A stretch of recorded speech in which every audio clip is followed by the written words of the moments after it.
It's fair to say that this season Sunderland haven't been blessed with a strong goalkeeping department. Yet the final few matches did show that our first-choice keeper for next season is most likely sorted. Jason Steele started this campaign as our main man between the sticks, but some poor performances meant that he lost his place to Robbin Ruiter in late August, only to return in late September in the 5-2 defeat at Ipswich. It wasn't the greatest of comebacks, and this run back in the side didn't last too long either. Another exclusion from the squad followed and he wouldn't return until early March, this being helped by Ruiter's injury and Lee Camp's poor form. The chopping and changing of Sunderland's goalkeepers this season has made it hard to find any consistency, and, despite this article supporting Steele, I feel that if fit Robbin Ruiter would have kept his place in the side, meaning Camp wouldn't have been able to get anywhere near the first team, or indeed the club. Steele has made some pretty bad mistakes this season. I'm not sure anyone will know what was going through his head as he handballed outside the box at QPR, but towards the end of the season he's done that little bit better.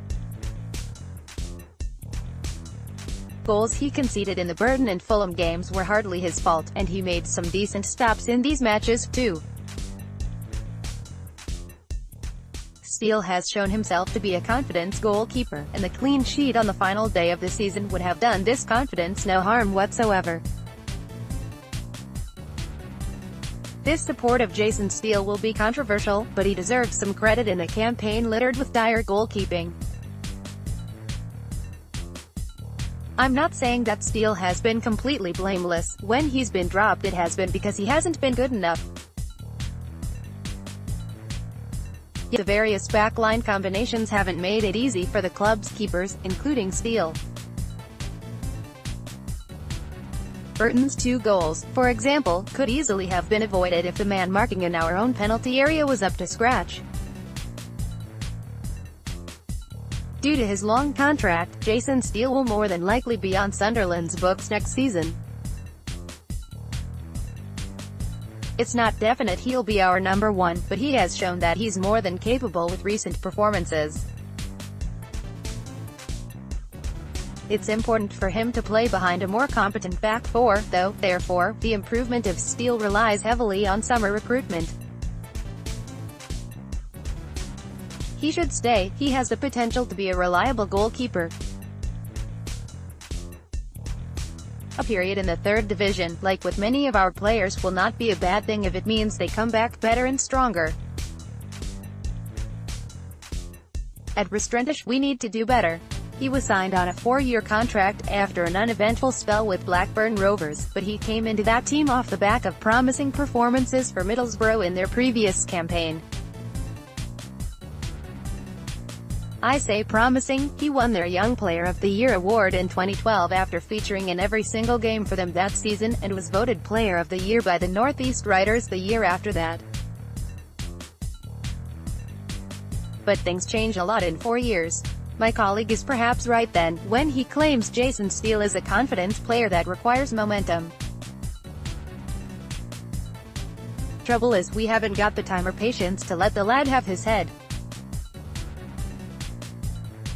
Arguably he's been given as many opportunities as we can give, and hasn't really comported himself as being any better or worse than Ruiter or Camp, or at least not in any meaningful way that would help us solve the keeper conundrum with what we have on staff.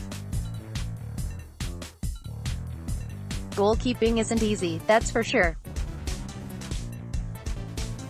Unlike outfield positions whereby the direct threat comes to a player from their counterpart on the pitch, the goalkeeper has a much more basic but arguably much broader remit, because any professional footballer is capable of threatening the goal, and set pieces create situations where anyone has that opportunity.